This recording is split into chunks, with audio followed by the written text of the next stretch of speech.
nouvelles interventions, celles de Nathanaël Jarassé et de Jean-Michel Bénet. Nathanaël Jarassé, vous êtes ingénieur chargé de recherche au CNRS, chercheur en robotique au sein de l'équipe AGAT de l'Institut des systèmes intelligents et robotiques. Le titre de votre intervention, corps technologisé et maîtrise humaine. Alors, les ajouts techniques, prothèses, capteurs, etc., les diverses hybridations, permettent de reculer les limites du corps humain, mais cela met-il pour autant en péril la part humaine du sport, ce que d'aucuns redoutent ou dénoncent? C'est contre cette crainte, en tout cas envisagée de manière un peu globale, que vous réagissez. Alors, vous avez co-dirigé un livre préfacé par David Le Breton, Corps et prothèses aux presses universitaires britanniques.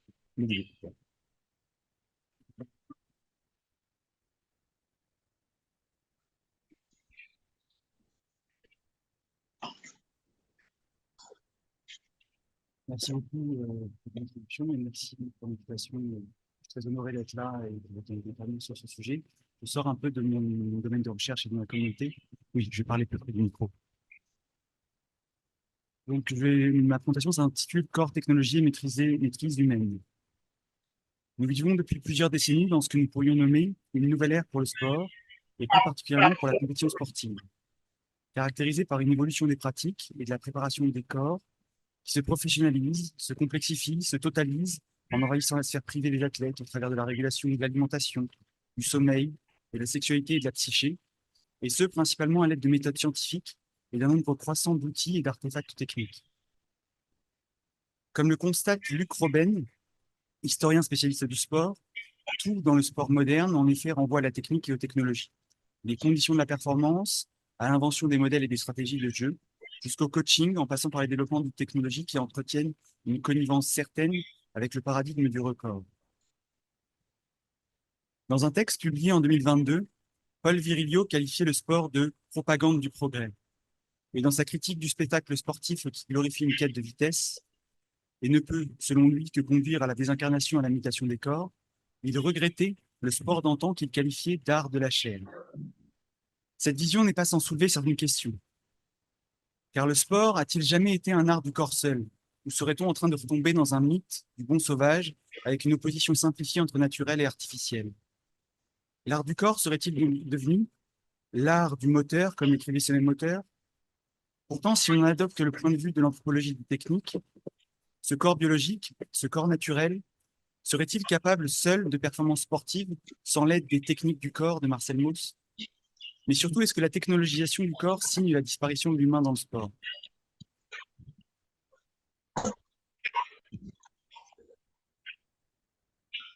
Et si la technologie dans le sport n'avait pas tant pour conséquence la disparition du corps et de la performance humaine, que la nécessité d'un surcroît de maîtrise humaine, d'un apprivoisement des techniques qui révèle la primauté de l'apprentissage, de l'effort, de l'intelligence, de la volonté, toute qualité profondément humaine au cœur de la performance.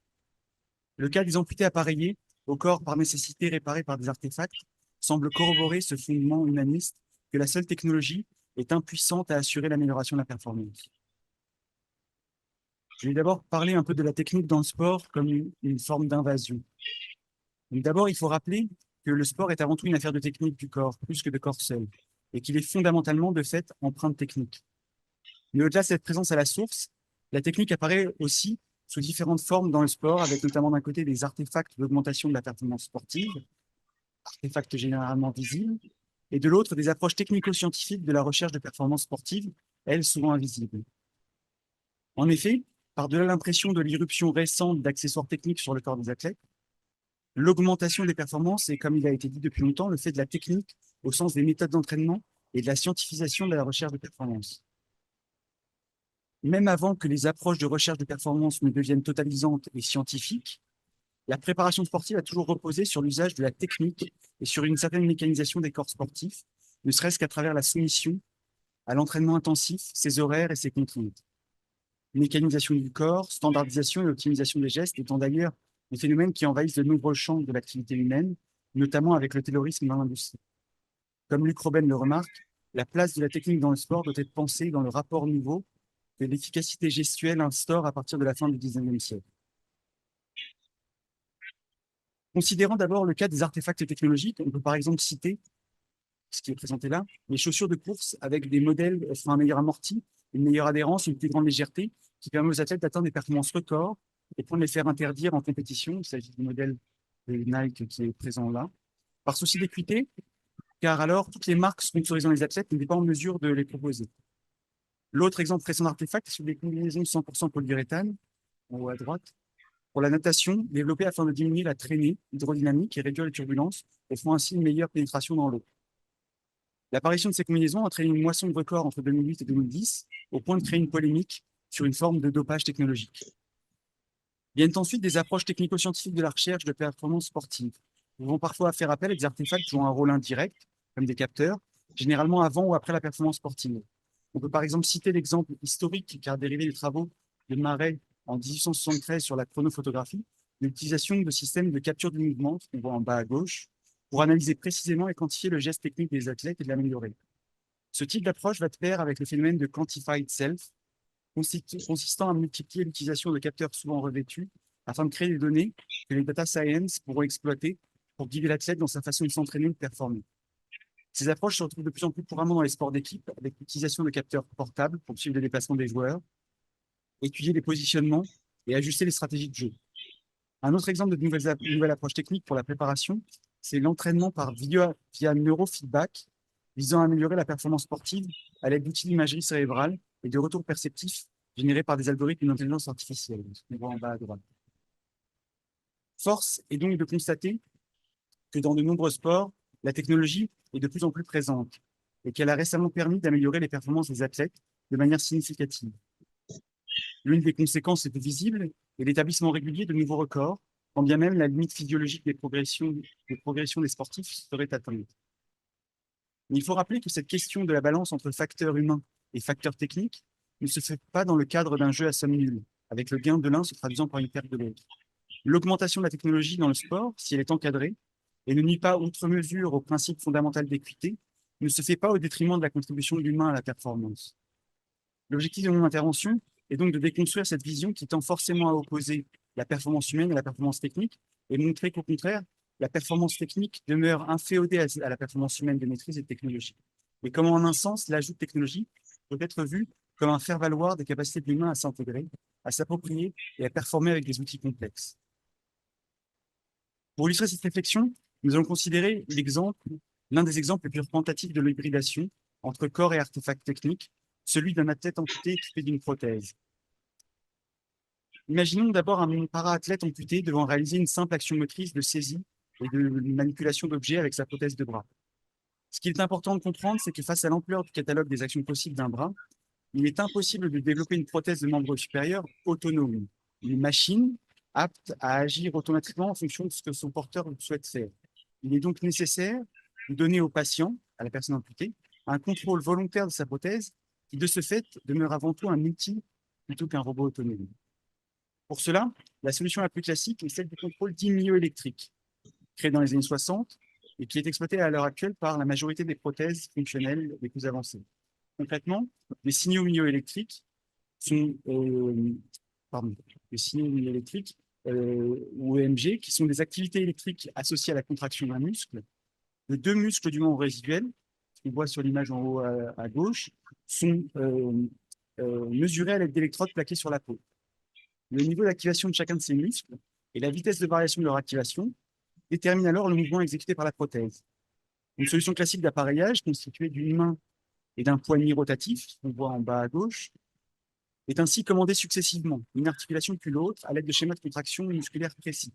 En bref, une séquence de contraction spécifique, sorte de code Morse, pour chaque articulation, et un contrôle individuel des articulations de la prothèse.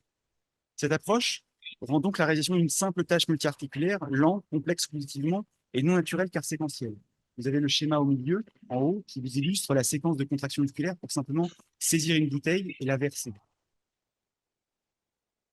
Cette approche, pour acquérir de telles compétences physiologiques, un entraînement prolongé, de quelques semaines à plusieurs années pour maîtriser certaines fonctions, est nécessaire. Et même alors, le contrôle restera lent, limité, fatigant et tellement frustrant dans la vie quotidienne que la majorité des personnes amputées finiront par utiliser à sa place leur bras restant. Et même si plusieurs entreprises, grâce aux avancées de la mécatronique, proposent des prothèses très sophistiquées et dextres, comme par exemple les prothèses polydigitales de main que l'on voit en bas au milieu, dont le remboursement par la sécurité sociale a commencé en France en 2014, qui permettent de faire un grand nombre de gestes de saisie, les approches de commande électrique demeurent un verrou à leur usage, d'autant plus frustrant, et seuls certains utilisateurs experts chevronnés arrivent à exploiter le potentiel de leur appareillage, à apprendre les cordes Morse qu'il faut pour appeler toutes ces fonctions, ou à utiliser une tablette comme on voit l'écran d'un smartphone en bas à droite, pour arriver à appeler les différentes fonctions. Au-delà des approches de contrôle limitantes, un autre obstacle majeur se reste face à l'utilisation simple et naturelle des prothèses de membres supérieurs. Il s'agit de l'absence de retour sensoriel. En effet, l'interaction dans le cadre des dispositifs commerciaux est strictement unilatérale. Le patient transmet des ordres de contrôle à sa prothèse, mais cette dernière ne lui renvoie rien en retour, rendant nécessaire l'utilisation de la vue pour remplacer toutes les sensations proprioceptives, la perception du corps dans l'espace, du tactile, le toucher, la force, la température, le pulser. Or, nous sommes des êtres sensorimoteurs qui agissons en réaction à des stimuli sensoriels. Réaliser une action concrète de saisie d'un objet sans arriver à percevoir autrement que par la vue la force que l'on applique au niveau des doigts, ou le toucher de ces derniers avec l'objet est très complexe, peu naturel et coûteux cognitivement. Et cet ersatz de sens du toucher obtenu via une attention visuelle décuplée et une capacité de perception des vibrations et bruits de la prothèse ne peut s'acquérir que par l'entraînement et la pratique répétée. Bien évidemment, des progrès ont été réalisés au cours des dernières décennies de recherche et de développement. Prothèses améliorées avec de multiples électrodes, éventuellement implantées directement dans les muscles, ainsi que des algorithmes d'IA intégrés pour décoder plus précisément les intentions motrices, des approches de chirurgie nerveuse pour augmenter les capacités de contrôle ou restaurer les sensations en stimulant électriquement les nerfs sensoriels amputés. Mais peu importe à quel point la prothèse deviendra semblable à un système sensorimoteur naturel, l'utilisateur ne récupérera jamais la richesse de contrôle et de la perception que nous avons naturellement acquise avec nos mains. Toutes les techniques de ce prolongement de corps devront être réapprises.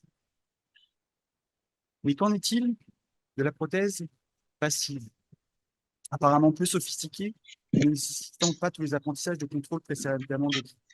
Son utilisation serait-elle plus simple, sa maîtrise instantanée et donc en un sens gratuite? Prenons l'exemple classique d'un athlète amputé transtibial, appareillé d'une ou deux chevilles prothétiques passives, simplement constituées de lames flexibles en carbone. Ces fameuses prothèses qui ont fait beaucoup parler d'elles en 2012, lorsqu'Oscar Pistorius, para-athlète amputé, équipé de ses lames de course, avait été autorisé à concourir contre les athlètes valides, suscitant une polémique sur ce qui était alors présenté comme une forme de dopage technologique. Ce que le grand public ignore souvent, c'est que bien que non contrôlée comme une prothèse de bras, l'utilisation performante de ces prothèses de cheville exige un réapprentissage complet des techniques de contraction musculaire durant la marche et la course. L'absence de mouvement de cheville et du relevé d'orteil nécessite généralement une surutilisation des articulations de hanche ou des balancements du tronc pour compenser ce manque de mobilité, les courbes que l'on voit au milieu. L'absence de talons nécessite l'apprentissage d'une gestion spécifique de l'équilibre du corps et d'adaptation aux accélérations marquées par les rebonds. L'absence de source d'énergie de ces lames génère une surconsommation énergétique physique, notamment au démarrage de la course, et donc le graphique à droite. La difficulté étant multipliée pour les athlètes amputés unilatéraux qui doivent gérer l'asymétrie de deux moitiés de corps aux comportements différents. À cela s'ajoute encore une fois l'absence de retour sensoriel qui impose à l'athlète de regarder régulièrement où et comment il pose des pieds, générant une charge cognitive supplémentaire. Toutes ces techniques demandent évidemment un apprentissage long et complexe pour maîtriser ce corps outillé, qui est souvent aussi source de douleur en raison des irritations cutanées au niveau de l'emboîture, des pressions générées sur les moignons et des chutes répétées. Par ce décryptage du fonctionnement de la prothèse, il apparaît clairement que malgré des avancées technologiques majeures, d'importants verrous scientifiques et humains subsistent. La complexité de ces artefacts est telle que derrière les prouesses de laboratoire régulièrement médiatisées, les temps d'apprentissage et d'entraînement pour les utilisateurs de prothèses deviennent de plus en plus longs. Rapporté aux gains proposés en termes d'expérience sensorimotrice qui demeure encore très réduit et à la charge cognitive demandée, ces technologies apparaissent finalement assez peu avancées. Elles n'offrent pas de capacité réellement surhumaine, mais par contre, elles en nécessitent pour arriver à fonctionner. Ces personnes amputées appareillées qui arrivent à donner l'illusion fonctionnelle qu'elles sont capables et performantes sont donc bien des athlètes au sens premier du terme, qui, grâce à leur capacité de concentration et les mois et les années d'entraînement qu'elles ont dû suivre, arrivent à donner l'illusion de cette hybridation rêvée. Alors, pourquoi, malgré tout, tentons à attribuer la performance à l'artefact plutôt qu'à son porteur, à l'athlète? Au-delà des mythes, des effets des mythes du cyborg et de l'homme augmenté, la croyance en l'augmentation par l'artefact technique, seul, mais aussi de la confusion entre expertise sensorimotrice, ce qu'on pourrait nommer technique du corps outil, qui est acquise, apprise par le temps et la pratique, et la surcapacité instantanée innée, prétendument offerte par l'artefact. Comme on l'a vu, aucune de ces prothèses n'offre de capacité, et encore moins de performance sans contrepartie, sans dépense de temps, d'énergie, de douleur, d'assiduité à un protocole d'entraînement, de réapprentissage ou de rééducation. Or, la communication qui est faite autour des technologies de réparation du corps efface très souvent ces années d'entraînement, ces souffrances de la part du patient, ces opérations chirurgicales à répétition et ces thérapies de rééducation de plusieurs années. Elle favorise ainsi le mythe de l'instantanéité et donc celui de l'imputabilité de la performance à l'artefact.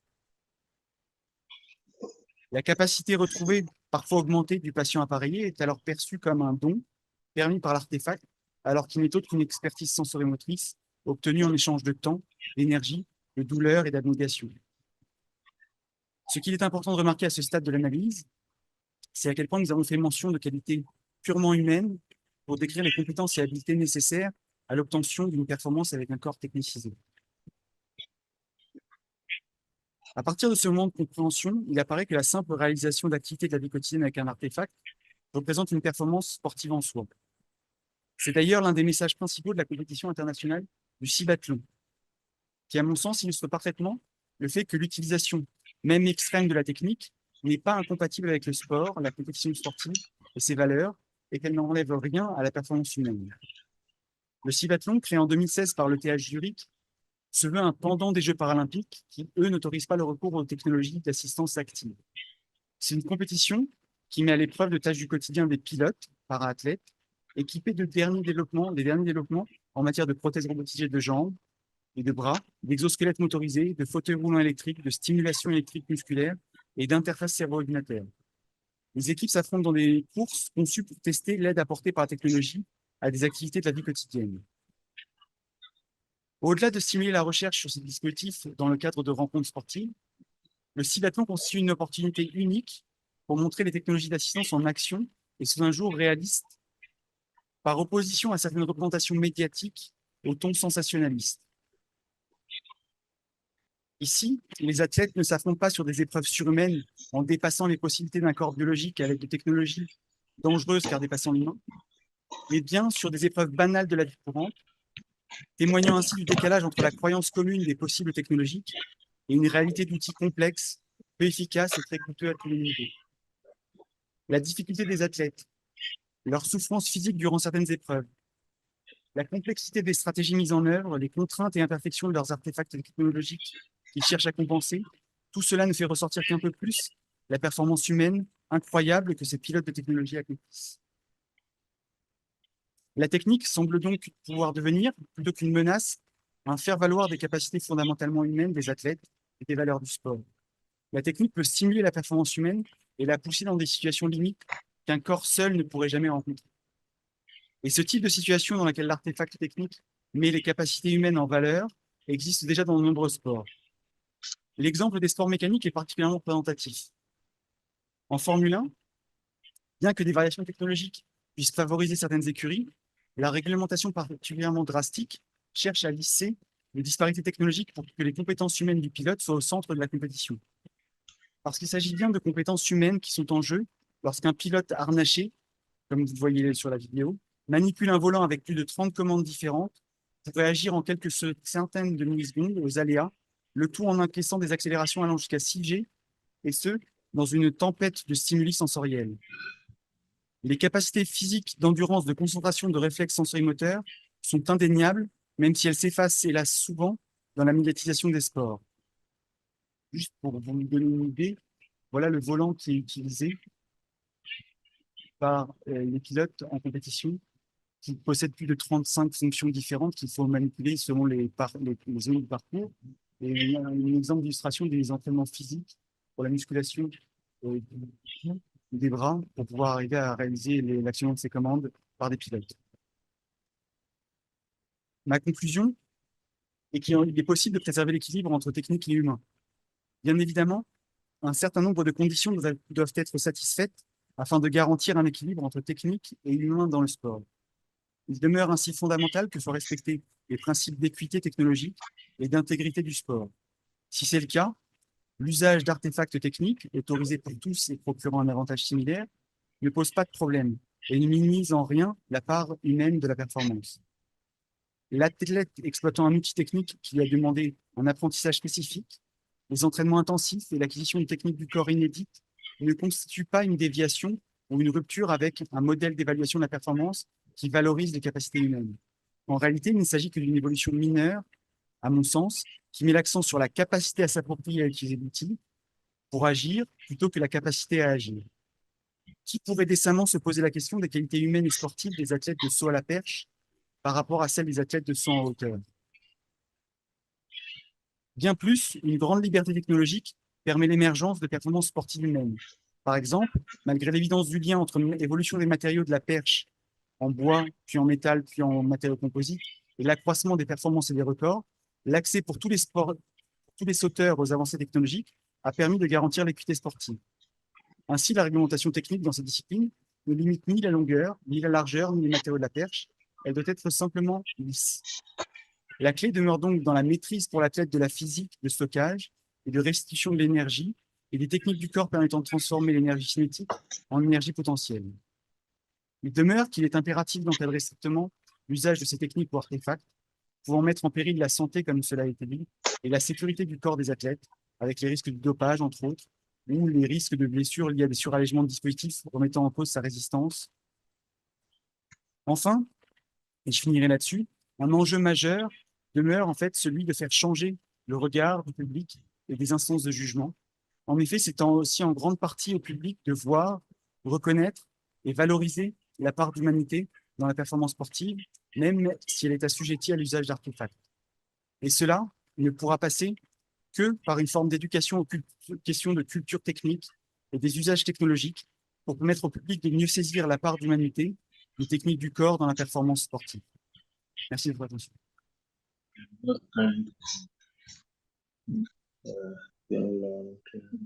Merci, Nathanaël Jarassé. Nous allons écouter maintenant Jean-Michel Beignet. Jean-Michel Beignet est professeur émérite à l'Université Paris-Sorbonne. Il donne deux de vos dernières publications, l'une un peu ancienne, Demain les post-humains, le futur a-t-il encore besoin de nous? Et plus récemment, chez Robert Laffont, INSEP, Le sport, trop vite, trop fort. Le titre de votre intervention, Sport et disparition de l'humain. La disparition de l'humain par sa désymbolisation, sa déqualification de ce qui le distinguait de l'animal et de la machine, avec en perspective une haine du corps que véhicule par exemple d'une manière limite le transhumanisme. Le transhumanisme, au parler du corps, parle des viandes, mais aussi, toute chose égale par ailleurs, le sportif de haut niveau, qui est devenu une sorte de machine à gagner et qui semble afficher une sorte de résistance à ce qui est humain en lui et qui fait sa fragilité. Nous vous écoutons. Merci, bonjour à tous.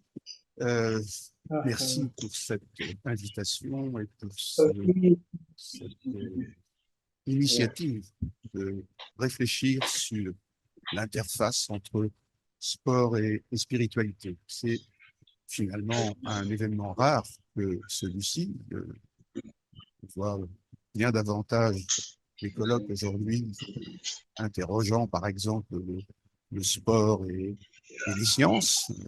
Lundi dernier, j'étais invité à un colloque de cet ordre où finalement l'argument central était de montrer à quel point la modélisation scientifique, la mise en équation des performances était la dominante. Là, aujourd'hui, nous sommes invités à penser l'interface non pas sport-science, mais sport et humanité. Alors, parmi les nombreuses manières de faire disparaître l'humain, on peut être surpris, voire choqué de compter le sport. C'est une hérésie. qui portent atteinte au message humaniste de Pierre de Coubertin et plus généralement qui portent atteinte aux lieux communs qui présentent généralement l'activité sportive comme le moyen d'épanouir en chacun son potentiel humain. C'est une hérésie qu'il serait peut-être trop facile d'argumenter en invoquant la violence de certains sports de compétition, comme celle que met en image, par exemple, le film de Norman Jevons, Rollerball, 1975. La disparition de l'humain dont je veux parler procède d'un ordre qui n'est pas celui de la violence, mais de la désymbolisation, comme dirait un psychanalyste. Selon ce point de vue, le sport de haut niveau, parce que c'est de lui évidemment que je vais parler, comme depuis le début de la matinée, c'est de lui que nous parlons, eh bien, selon ce point de vue, donc le sport de haut niveau mettrait l'humain en situation de perdre la fonction symbolique dont l'humain, en général, se prévaut quand il doit se distinguer de l'animal ou de la machine. Cette fonction symbolique, donc menacée peut-être par le sport de haut niveau, cette fonction symbolique admet des définitions nombreuses, parmi lesquelles je vais choisir de privilégier celle qui distingue 3 paramètres. La fonction symbolique, c'est d'abord notre aptitude au langage. Notre aptitude au langage comme aptitude à distancier et transfigurer la réalité, à rompre avec l'immédiateté de l'ici maintenant. Le langage dont nous disposons, c'est ce qui nous permet d'exprimer le passé, ce qui n'est plus, le futur, ce qui n'est pas encore, ou le conditionnel, ce qui pourrait être. Bref, cette aptitude au langage qui nous caractérise en tant qu'humains, elle est évidemment à distinguer de l'aptitude à traiter des connaissances comme ensemble de signaux. Je n'insiste pas davantage. Notre fonction symbolique, c'est également, en deuxième point, l'aptitude à refuser les automatismes de l'instinct pour faire valoir une intelligence capable d'ajourner la satisfaction immédiate recherchée dans l'action. Je suis très étonné de voir que quand on parle d'intelligence, aujourd'hui, on oublie complètement que l'intelligence, ce n'est pas simplement l'aptitude à résoudre des problèmes, c'est l'aptitude à refuser les automatismes qui nous apparenteraient aux machines ou aux animaux. Le troisième paramètre de cette fonction symbolique, que je mets en avant d'emblée, c'est notre aptitude à résister aux impératifs utilitaires pour nous adonner à des activités gratuites. Au fond, nous sommes humains parce que nous sommes capables de faire de la poésie, de la littérature, des choses qui ne servent à rien. Ces 3 éléments de la fonction symbolique, je les vois considérablement menacés par la culture numérique que nous développons et par cet engouement pour les machines qui nous caractérisent. Si l'on accepte de reconnaître dans ces 3 paramètres les atouts génériques dont jouit l'humain et dont sont privés et la machine et l'animal, on pourra commencer à comprendre que le sport intensif prend le risque de déroger à ces paramètres, ou en tout cas de ne pas s'y reconnaître.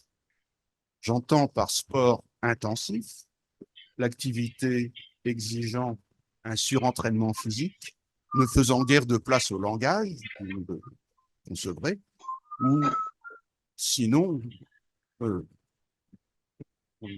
on n'y fait pas place au langage, ou seulement sous la forme de production de signaux, par exemple d'ordres, de consignes, d'injonctions, etc. Ce sport intensif, c'est également une activité qui mise sur la maîtrise d'automatismes et qui vise à optimiser des résultats toujours mesurables.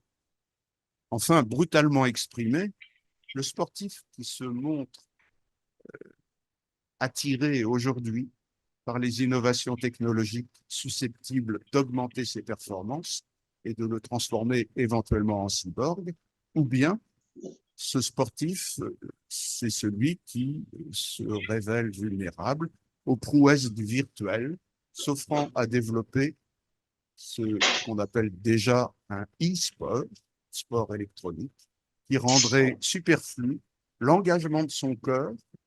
Eh bien, ce sportif intensif, participe de la désymbolisation de l'humain que je viens de commenter. Mais bien sûr, on peut objecter, raison de le faire, que tous les sportifs ne sont pas prêts à se laisser doper par des technologies qui évacueraient en eux la qualité d'humain. On peut objecter qu'ils ne sont pas tous disposés à hypertrophier l'animal et la machine en eux. Il faut donc sans doute nuancer pour endosser quelques vertus, pour examiner ce qui pourrait exposer finalement le sportif à vouloir sortir de l'humain pour endosser quelques vertus extraordinaires, celles qui alimentent justement la mythologie des stades. Au fond, la question serait la suivante: à partir de quel moment ce sportif s'extrait-il donc du lot commun de l'humanité au point qu'on puisse le soupçonner de vouloir en finir avec la condition de ses semblables? Cette question, elle est d'ordre métaphysique. Je pourrais l'introduire avec le témoignage de quelques figures de sportifs fréquemment adulés parce qu'ils ont méprisé l'instinct de conservation que les humains partagent avec les animaux. Ils l'ont fait sans donner pour autant de gages à la fonction symbolique. Déjà, le premier marathonien, Euclès, messager de la victoire d'Athènes sur les Perses, 490 avant Jésus-Christ, ce fameux marathonien mort d'épuisement est un exemple donc de dépassement de l'instinct de conservation qui apparente évidemment ce héros des stades à un être extraordinaire. Je pourrais aussi évoquer le témoignage d'un sportif qui m'avait, dans ma jeunesse, impressionné, le plongeur en apnée Jacques Mayol, dont Luc Besson fut le héros de son film Le Grand Bleu, vous vous en souvenez peut-être. Sans recourir peut-être à l'emphase de ces figures emblématiques d'un sport qui va au bout de l'humain, nombre de témoignages appuieraient l'argument d'une fragilité fréquente chez le sportif qui envisage ses performances comme un anxiolytique ou même comme une manière de se dérober au mal-être de son existence. L'autobiographie du nageur australien Ian Thorpe, par exemple, 5 fois champion olympique et 11 fois champion du monde, il raconte sa dépression chronique et son alcoolisme secret dans le contrepoint de ses entraînements et de ses victoires. Autre exemple, celui du trailer et skieur alpiniste Kilian Jornet, confessant sa détresse existentielle. Je le cite: « J'ai besoin d'approcher la mort pour mieux la fuir. » Il y aurait sans doute une phénoménologie du sportif à écrire, à construire, pour démontrer que la disparition de l'humain à laquelle il s'expose ne concerne pas d'abord son aspiration à être Dieu sur le stade, mais qu'elle relève plutôt de la répression qu'il entend faire subir à son corps perçu comme l'indice de sa pesanteur et de ses insuffisances. L'athlète court pour atteindre le seuil d'insensibilité correspondant à la sécrétion des endorphines, ces fameuses hormones du bonheur apparentées à l'opium ou à la morphine. Son bien-être est contemporain du fait de ne plus se sentir être. Prenant au sérieux ce paradoxe, qu'a bien développé Isabelle en début de matinée, prenant au sérieux ce paradoxe, je m'aventure à dire que ce sportif traduit à sa manière cette haine du corps avouée par les transhumanistes qui attendent des technologies qu'elles favorisent l'élimination de la viande, comme le rappelait François tout à l'heure, ou plus sobrement dit, le dépassement de la biologie.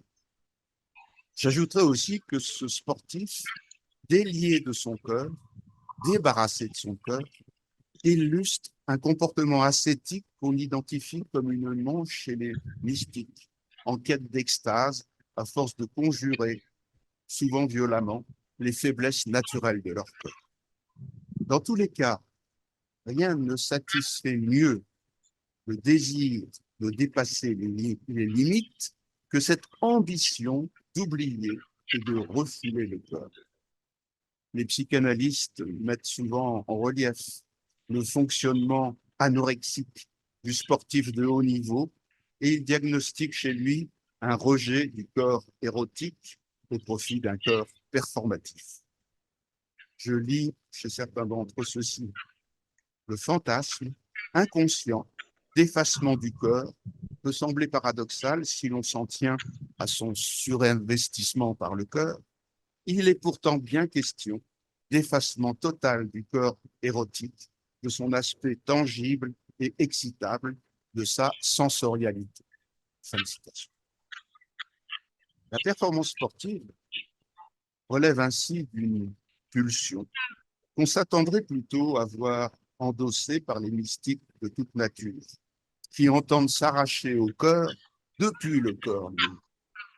Si la performance peut satisfaire cette pulsion avec les artifices de la technique, pourquoi y résisterait-elle? Elle peut, cette performance, en effet, accueillir les technologies d'augmentation par le virtuel comme un moyen de sublimer la finitude du corps. La dématérialisation promise par le fameux rapport américain NBIC, nanotechnologie, biotechnologie, informatique, sciences cognitives. Donc, cette dématérialisation qui est promise par cette convergence technologique, vous vous souvenez sans doute que ce rapport se nommait, remis donc au gouvernement américain en 2002, s'intitulait exactement Convergence technologique en vue de l'augmentation des performances humaines. Eh bien, ce rapport conclut en disant que finalement, toutes les technologies innovantes de rupture vont converger vers de plus en plus de dématérialisation. Eh bien, cette dématérialisation n'est-elle pas d'abord la réalisation du projet d'en finir avec les limites contraignantes du corps? Prétendre, comme le fait ce rapport, que la convergence technologique dessine l'horizon d'une dématérialisation justifie que les sports nouveaux envisagés dans l'avenir ne soient bientôt plus l'affaire d'athlètes suant toutes les larmes de leur corps, mais au contraire celle d'êtres augmentés, bénéficiant d'équipements issus de matériaux nouveaux, combinaisons, instruments, comme vous a décrit tout à l'heure Nathanaël, de capteurs électroniques multiples, d'interfaces cerveau-machine, de consoles de jeux vidéo, etc. D'ores et déjà, il est facile d'observer la montée de performance dopée par la physique et de plus en plus indifférente à la biologie. David Larosserie, journaliste au Monde, rendait compte récemment, le 20 avril 2022 exactement, de la 3e édition de la conférence Sports Physics qui s'est tenue à Lyon fin 2021. L'essentiel de son article mettait en évidence l'impact croissant de la recherche scientifique dans la production des innovations techniques auxquelles les sportifs se confient de plus en plus. Ces innovations qui vont concerner les matériels, j'ai fait tout à l'heure, les capteurs de puissance installés sur les pédales des cyclistes ou les chaussures de sprint dotées d'amortis modulables, qu'évoquait tout à l'heure Nathanaël, ou bien relevés de prothèses ou d'exosquelettes, etc. L'analyse des stratégies de course que doivent adopter les nageurs s'inspire déjà du comportement de mannequins reproduisant les coefficients de friction de vrais nageurs, mesurés expérimentalement. On conçoit que le recours au métavers deviendra bientôt incontournable dès lors que la modélisation des comportements se révèle le ressort de l'entraînement d'athlètes réduit à être le support de données quantifiables et à vérifier les principes de la mécanique des fluides. Les lois de la physiologie restent évidemment ce qu'elles sont. Elles sont un défi que les lois de la physique devraient pouvoir contourner.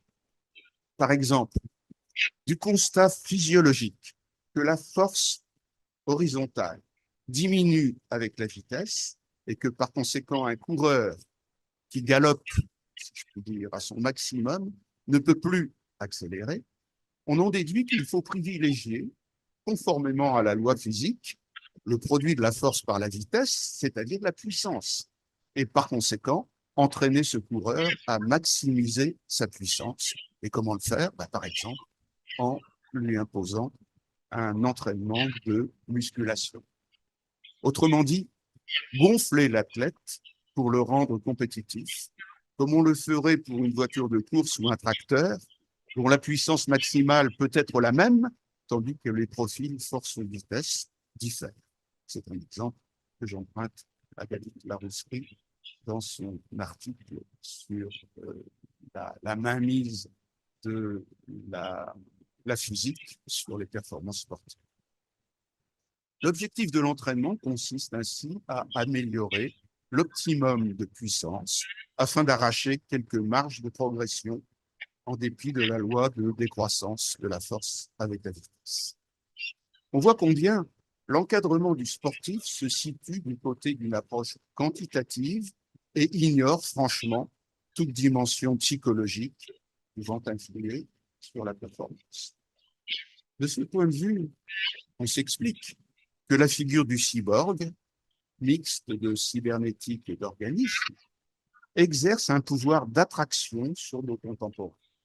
Elle enregistre en effet la dévaluation de la composante d'intériorité et de psychique dans l'humain au profit d'une survalorisation des mécanismes responsables des comportements.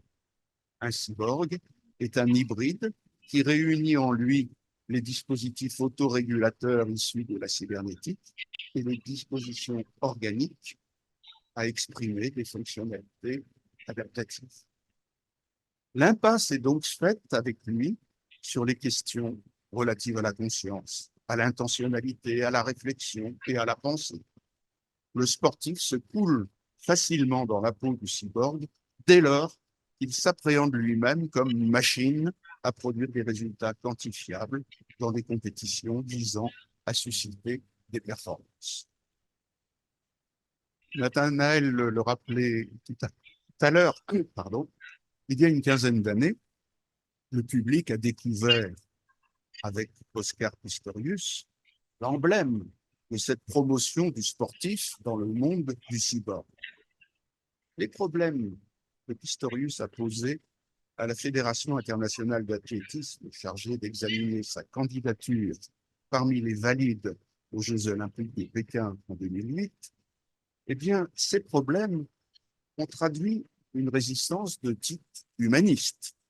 On a objecté au sein du CIO, de la Fédération internationale d'athlétisme, on a objecté que les Jeux olympiques sont destinés, depuis les Grecs, Isabelle l'a rappelé, à couronner des sportifs endossant pleinement l'idéal d'une humanité accomplie.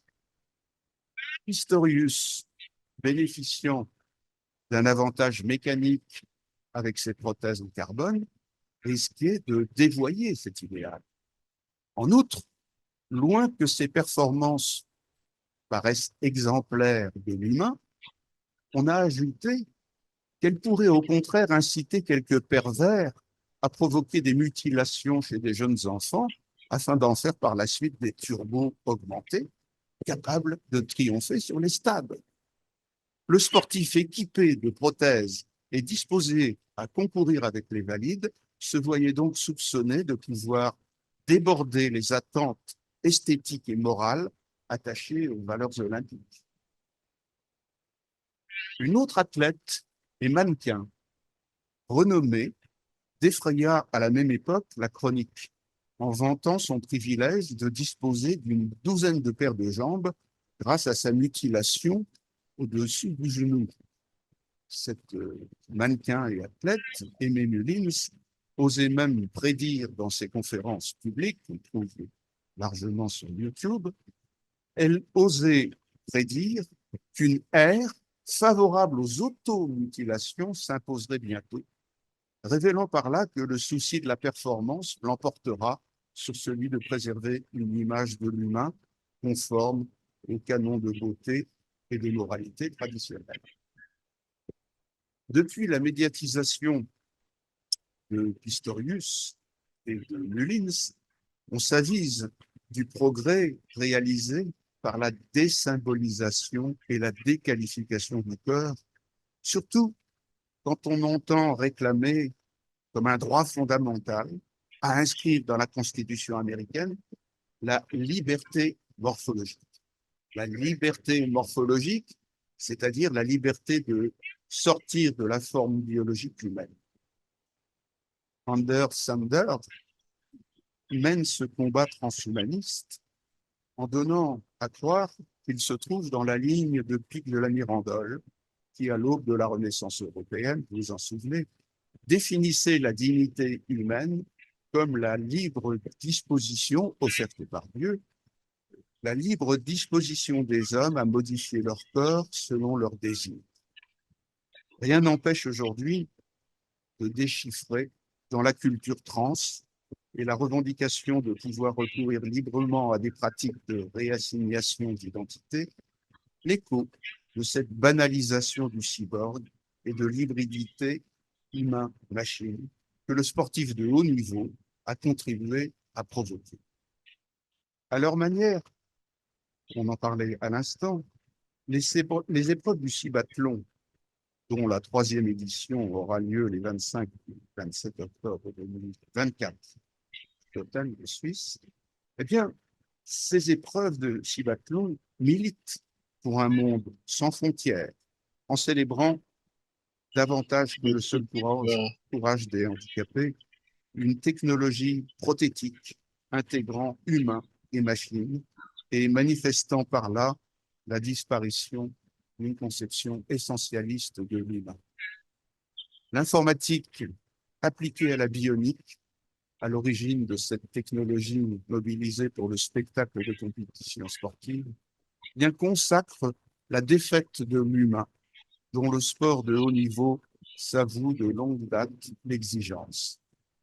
Symptôme récent de cette défaite, et je conclurai par là, dans sa lettre d'information d'avril 2024, l'Association française du transhumanisme, l'AFT, on l'appelle, invitait à admettre que les performances sportives qui font l'admiration des foules sont le résultat de complexes médicaux, techniques, scientifiques et financiers. Contre l'hypocrisie d'une philosophie naturaliste, elle considérait comme un progrès qu'on en vienne à assumer le dopage en toute responsabilité. Et cette association française du transhumanisme ajoutait une information à ses yeux prometteuse. Je la cite, la Chambre des Lords du Parlement britannique a organisé une conférence de soutien au projet Enhancement Games, Jeux augmentés, qui vise à organiser des jeux où toute forme d'amélioration des performances serait possible, chimiques, biologiques, mécaniques, etc. Je vous remercie.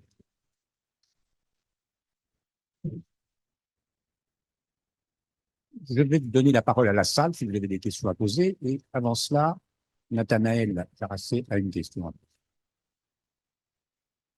Merci Jean-Michel pour l'intervention. J'avais une question, c'est est-ce que finalement un cyborg n'est pas un humain? Parce que À moitié. une négation. Moitié. Est-ce qu'on peut nier en fait qu'il y a un apprentissage humain de la technique, un dépassement comment dire, du possible biologique initial de départ, qui est en fait une qualité humaine? Est-ce que la qualité humaine, c'est pas celle de l'adaptabilité, de l'apprentissage, de l'habileté, et pas simplement celle de finalement rester à un état initial? Non, mais bien sûr, donc, je t'ai répondu rapidement sur le mode un peu de la boutade qu'un cyborg est à moitié humain. Euh, Effectivement, c'est d'une part un organisme biologique, pour une autre part, c'est un dispositif technologique. Et avec le cyborg, on a affaire avec l'argument du sorite d'Aristote. Hein. Et bon, l'argument du sorite, c'est l'argument qui consiste à se poser la question de savoir à partir de combien de cheveux perdus un homme est-il chauve ou pas, ou à partir de combien de grains de sable on a affaire à un tas ou pas. Euh, mais je vais répondre plus sérieusement à ta question. Il est évident que dans la constitution du cyborg, il y a une part de volontarisme témoigne évidemment de l'humain. Cet effort, je crois qu'il le montre excellemment, parce que souligne par d'efforts qu'il y a dans l'adaptation à une prothèse. C'est vrai que, bon, en un premier temps,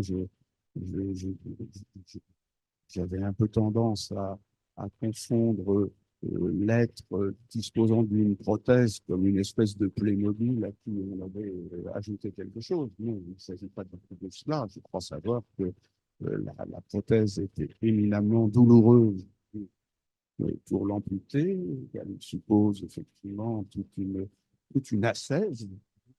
Et bien entendu, hein, je ne vais pas minimiser la chose, mais mon projet n'était pas de grandir l'amputé disposant d'une prothèse pour l'incriminer de vouloir faire disparaître son corps, alors même qu'il est dans la tentative pour récupérer son corps. Si j'ai dit des choses qui ont pu paraître choquantes concernant le cibathlon, je le regrette, mais c'est vrai que quand je vois les images du cibathlon, euh, je suis, je suis un peu terrassé parce que je vois des êtres qui s'obstinent à vouloir, comment dire, endosser la normalité des valides euh, au, au détriment de la perspective qu'il pourrait avoir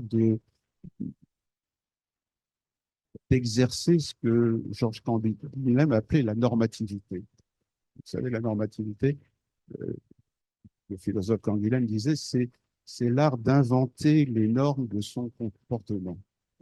Et il disait cela, par exemple, à propos d'amputés. Un amputé, il a, il demeure dépositaire de cette capacité à s'inventer la manière d'évoluer et la manière de conserver une efficacité avec les moyens dont il dispose. C'est ça la normativité. Chacun est à soi-même la norme possible de son comportement. Eh bien, les athlètes du cibathlon me paraissent manquer complètement de cette normativité en endossant la normalité statistique qui est celle de l'humain et à chercher oui, à limiter de manière parfois un peu pathétique. Est-ce que finalement, ce n'est pas un problème de modèle, dans le sens où finalement, on a une société qui se veut inclusive, mais qui ne l'est pas, et il reste bloqué sur un paradigme intégratif, et en fait, c'est à eux de se remettre à niveau d'une société, parce que malgré tous les discours, malgré la loi de 2005 sur 2 millions de personnes, etc., en fait, force est de constater que notre société demeure faiblement inclusive, et qu'il est difficile d'y vivre avec sa normativité, comme tu dis. Mais je te remercie de ta réponse. Je suis d'accord. Une question, madame, oui. Oui, bonjour, je suis Nora Liechtenstein, membre du comité pour l'Afrique internationale. Dans tout ce qui s'est dit ce matin, je le suis bien reconnu, ça fait 40 ans que je suis dans le comité de l'Afrique internationale et j'ai vu ces 40 ans vraiment d'être un peu au service d'une exagération, si je veux dire, du sport vers une déshumanisation d'une certaine manière. Pour moi, le problème reste comment est-ce qu'on peut retourner ou contrecarrer ces tendances qui finalement peuvent être assez détrimentales aussi pour les jeunes. On voit des parents, des entraîneurs qui poussent ces enfants vers des prouesses qui sont vraiment au détriment, où on voit que des sportifs qui ont fait des médailles sont laissés tomber par leur entourage dès qu'ils ne font plus. Donc, il y a vraiment quelque chose, je crois, où on devrait voir qu'est-ce qu'on peut faire. La disparition de l'humain, pour moi, la contrepoids, comme on est dans un entourage spirituel, c'est l'apparition du divin. Parce que plus Dieu entre dans notre vie, plus on devient humain. Alors, parce qu'on se remet à l'image de Dieu sur nous. Donc, je crois que là, il y a quelque chose vraiment où on devrait réfléchir euh, comment on peut réhumaniser d'une certaine manière ce sport de haut niveau. Et je crois que pour tous les sportifs, il y a quand même toujours des moments où il y a quelque chose de très fort qui leur arrive, soit parce qu'ils ont arrêté, soit parce qu'il y a eu des blessures, soit qu'il y a quelque chose qui leur est arrivé, ou il y a quand même un moment de grande détresse. Et je crois que là, on devrait voir ce qu'on peut faire pour aider là-dedans. L'humain devient de nouveau humain. Et Madame, merci. C'est très émouvant d'entendre un membre du CIO tenir ce discours. Parce que, et aller jusqu'à dire que le CIO peut se trouver conduit même à traiter ses athlètes en Kleenex, jetant après usage. Et moi, j'ajouterais que j'ai été très, très choqué de lire le rapport du CIO sur les Jeux Olympiques de Pékin de 2008, qui concluait sur la nécessité de mobiliser des fonds abondants pour développer toujours plus de technologies d'augmentation pour les athlètes. Donc, bon, je ne me prononcerai pas sur la question de l'implication du divin, comme vous dites, mais je le dirai avec d'autres mots, d'autres registres, mais je vous rejoindrai. Merci. Monsieur, vous avez une question à poser. Je vais ajouter un mot. En fait, le problème n'est pas foncièrement celui de la technique ou de la technologie dans ce que vous soulevez. C'est le problème de, finalement, peut-être société capitaliste ou de spectacle autour du sport qui est mis en œuvre. Et on a le même effet de contre-coup par la perte d'attention chez des stars de la musique, des gens qui sont placés au firmament, en fait, d'une utilisation et qui vivent très mal la perte de ça. Donc, je pense que c'est une balance. C'est à la fois de peut-être pas survaloriser les personnes et après peut-être de trouver des nouveaux modes de fonctionnement qui soient plus bénéficiaires à tous et plutôt que simplement à l'athlète médaillé. Oui, Gilles Lecoq, Institut catholique de Paris. Donc, je vous remercie. J'ai cru entendre que vous nous avez annoncé une bonne nouvelle trinitaire.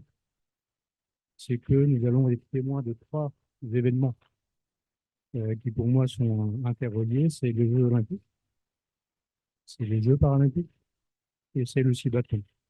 Et moi, dans ce que j'ai entendu, j'ai tendance à considérer que là, on est dans un système de 3 événements et j'invite peut-être à s'intéresser à ces 3 dimensions et peut-être, si vous me permettez la question qui est peut-être incomplète, mais est-ce que vous pouvez nous faire part un petit peu d'un indicateur d'optimisme à pouvoir assister de manière directe ou indirecte à ces 3 événements, sans en oublier un, au risque de ne pas avoir une vision holistique de ce qu'on a traité merveilleusement ce matin. Écoutez, on a parlé tout à l'heure de cette alternative d'optimisme et de pessimisme. Euh, L'intelligence. Oui, j'ai beaucoup de mal avec cette question. Moi, j'ai envie de vous dire que personnellement, je ne vais pas m'intéresser à ces événements-là. Je vais sans doute rien regarder. Je vais fuir Paris pendant les Jeux Olympiques avec allégresse. Je vais regarder la chose de loin en observateur, mais malheureusement, c'est vrai que les philosophes sont des spécialistes de représentation et sont souvent coupés du terrain, mais je ne vois pas qu'il y ait, à mes yeux, événement là-dedans. Voilà. Isabelle Deval, peut-être. Alors, merci pour votre question. Comme j'ai pu le dire tout à l'heure, le sport de haut niveau est défini par la compétition et par la pratique de la compétition. Et je pense que si optimisme il peut y avoir par rapport à ces grands événements, c'est la perspective de réfléchir aux modalités de la compétition. La compétition est un phénomène binaire, encore une fois inspiré de toute une idéologie, on va dire, de la domination et de l'évolution du capitalisme au XIXe siècle. Aujourd'hui, il y a d'autres valeurs sociétales qui mériteraient de rentrer dans la compétition, et notamment le fait de pouvoir repenser les catégories de la compétition. Aujourd'hui, encore une fois, cette compétition est pensée sur un mode binaire, les hommes, les femmes, les valides, les handicapés. Et dans une société qui s'efforce de promouvoir, alors, très imparfaitement, comme l'a dit Nathanaël, notamment des valeurs d'inclusion, je pense que repenser les modalités de la compétition, en introduisant par exemple de la mixité, mais pas simplement de la mixité homme-femme, de la mixité générationnelle, de la mixité entre les personnes en situation de handicap et les personnes valides, ce que certains sports ont commencé à faire. Je pense au ski, je pense à la natation, où les compétitions mixtes rencontrent un grand succès. Je pense que cette évolution des modalités de la compétition pourrait à la fois concilier une perspective éducative que je souhaite conserver pour le sport et également une perspective de modification, en quelque sorte, de l'esprit du sport de très haut niveau. Enfin, il me semble que c'est l'articulation nécessaire.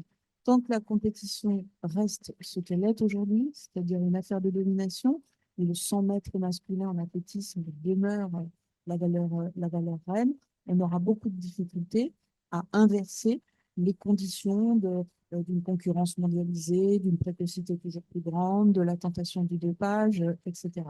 Repenser le spectacle même de la compétition, c'est-à-dire donner envie aux spectateurs de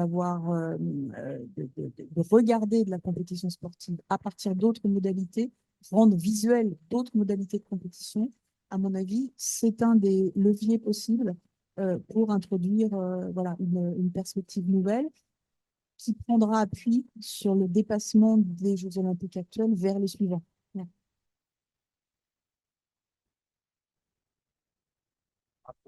À 15h15. Oui, vous pouvez peut-être. Oui. Can I make my question in English or Italian? Ok, anche io voglio capire il concetto o il termine di sport come diritto umano. Mi sembra che quando il Comitato Olimpico Internazionale ha messo sulla Carta Olimpica il concetto del diritto umano, si è fatto non solo la commodificazione dello sport, ma una ipercommodificazione dello sport. Anche io voglio capire questo prima. Poi, sì, se capisce lo sport come diritto umano, sì,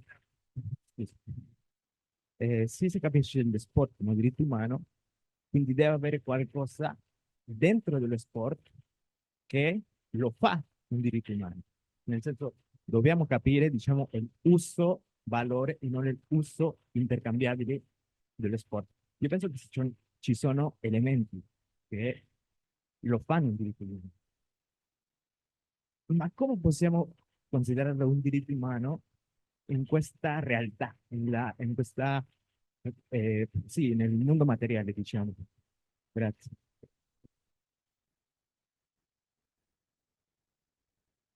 Bon. Écoutez, je ne suis pas persuadé d'avoir complètement compris le sens de votre question, même si je pense avoir décodé votre propos.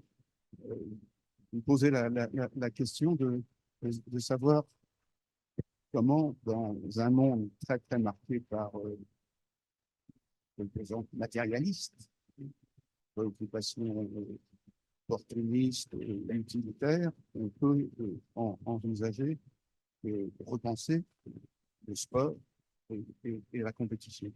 Je pourrais le dire en termes plus brutaux, comment réintroduire de l'intériorité dans un monde qui se vit continuellement à l'extérieur de lui-même. Bon. Non, si je peux me permettre, la question porte sur le sport conçu comme droit humain, comme un droit de l'homme, comme quelque chose qui appartient à son humanité, qui doit être accessible à tous.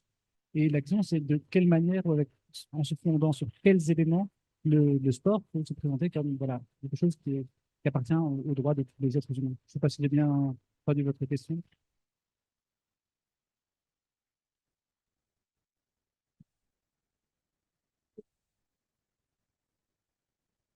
Merci Charles, si vous pouvez. Allez-y. I can also do it in English if you prefer. Yeah, English. I think that the way we approach sport, in a sense, it also portrays our way of what I think it was Adorno who called the one-dimensional society, you know, in the sense that we criticize the sport from a materialistic point of view, right? And we haven't found yet, and I think many people have done it or have attempted to do it, to approach it from a different perspective, right? Because if we only, and I think we're doing very good by pointing out the wrongs of sport, or at least at the professional level. But if we try to understand the sport as a human right or as an enterprise that fosters moral development, there must be something in sport that makes it a valuable enterprise, right? Here we talk about play, the concept of game and play. Those are amazing concepts. Also about the competition. The competition, the way I see it, when you put it in the sporting atmosphere, it automatically takes it away from its instrumental paradigm. In the sense, because we are approaching sport from a labor directed perspective instead of a educational directed perspective. And I think we must contrast both. We must try to understand it, sport as an institution and sport as a practice. And I don't know. Yeah, that makes sense a lot. Je réponds en français. J'aimerais ajouter un point là-dessus parce que je partage tout à fait votre vision et je vous parle d'une initiative qu'on a démarrée récemment. C'est que je gère moi-même une équipe pour le Cibathlon, une équipe autour d'un pilote amputé de bras, une équipe de recherche, et qu'en fait, on a créé les statuts récemment d'une association qui s'appelle le Paris Cibathlétique Club et qui vise en fait finalement à instaurer les sports du cibathlon du quotidien comme un sport accessible à tous. L'idée, c'est d'ouvrir nos installations pour que n'importe quelle personne avec une prothèse puisse venir participer à cet entraînement. Parce qu'on s'est rendu compte d'une chose, c'est qu'en fait, en voyant ce qui se passait pendant la compétition de cibathlon, les ergothérapeutes nous ont contactés en disant « Vous arrivez sous l'angle du sport à rendre attractif quelque chose que nous, on n'arrive pas à faire aux patients à l'hôpital parce que ouvrir un bocal ou accrocher du linge en salle d'ergothérapie, ce n'est pas attractif.